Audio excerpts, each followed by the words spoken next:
இந்த வாரில் நடந்த விஷயங்கள் எல்லாத்தையும் டாக்குமெண்ட் பண்ணணும்னு நினைக்கிறவங்க கிட்டே இது கொண்டு போய் கொடுக்கும்பொழுது இது ஒரு புக்காக வெளியிடுறாங்க.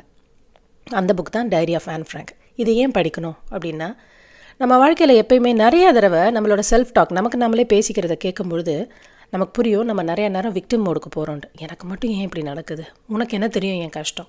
இதுதான் ஏதாவது ஒரு பிரச்சனைன்னு யாராவது வந்து நம்மக்கிட்ட சொன்னாங்கன்னா நாமளே சொல்கிறோன்னு வச்சுக்கோங்களேன், இல்லை ஒன்றும் பிரச்சனை இல்லை பார்த்துக்கலாம் அப்படின்னு நம்ம சொன்னோன்னா, இல்லை உங்களுக்கு புரியலை, எனக்கு மிகப்பெரிய கஷ்டம் அப்படிம்பாங்க. நாமளும் இந்த வேலையை செய்வோம்.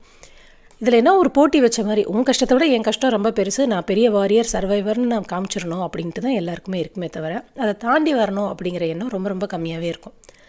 இந்த பொண்ணு 13 வயசில் நல்ல வசதியாக வாழ்ந்த ஒரு பொண்ணு, ஒரு சின்ன இடத்துல ஒளிஞ்சிருக்கணும். 2 மணி நேரம் தான் வெளியில் நடமாட முடியும். வெளியிலனா அந்த பில்டிங்குள்ளேயே நடமாட முடியும், இல்லைன்னா உள்ளறையே தான் இருக்கணும்.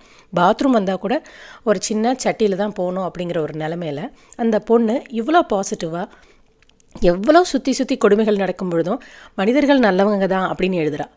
எவ்வளோ கஷ்டங்கள் நடக்கும் பொழுதும் அவள் ஆனஸ்ட்டாக இருக்கா. அதே நேரத்தில் ஒரு கம்பேஷன் இருக்குது, மற்றவங்களுக்கு உதவி செய்யணும் அப்படின்னு அவன் மனசு துடிக்குது.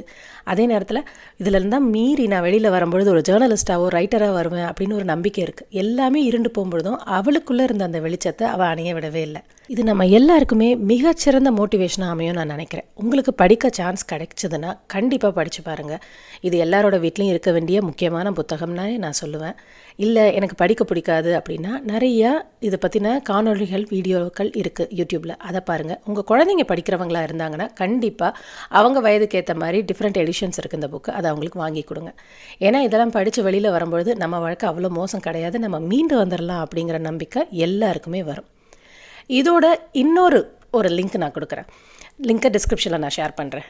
இவள் 13 வயசில் இதெல்லாம் இவ்வளோ நடக்கும்னு தெரியாமல் ஒரு பொண்ணு எழுதிட்டு போன டைரி எவ்வளோ வேர்ல்ட் ஃபேமஸ் ஆச்சோ, இதே ஹோலோகாஸ்டில் இதே யூதர்களோட இனப்படுகொலையில் ஒருத்தர் போய் அங்கேயே இருந்து கஷ்டப்பட்டு ஆனால் மீண்டு வந்து 100 வருஷத்துக்கு மேலே வாழறாரு.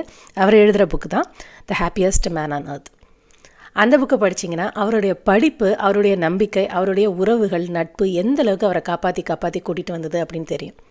ரெண்டுமே ஒரே நேரத்தில் நடந்தது தான். ஒரு சின்ன பொண்ணு இறந்து போயிடுறா, ஒரு பெரிய வயசானவரை ஒரு தாத்தா வெளியில் வர்றார். ஆனால் அவங்க 2 பேருமே பாசிட்டிவாக தான் இருக்காங்க. மீண்டும் ஒரு நல்ல ஒரு பாட்காஸ்ட்டில் உங்களை சந்திக்கிறேன். அது வரைக்கும் வைப் வித் ட்ரைப். நன்றி, வணக்கம்.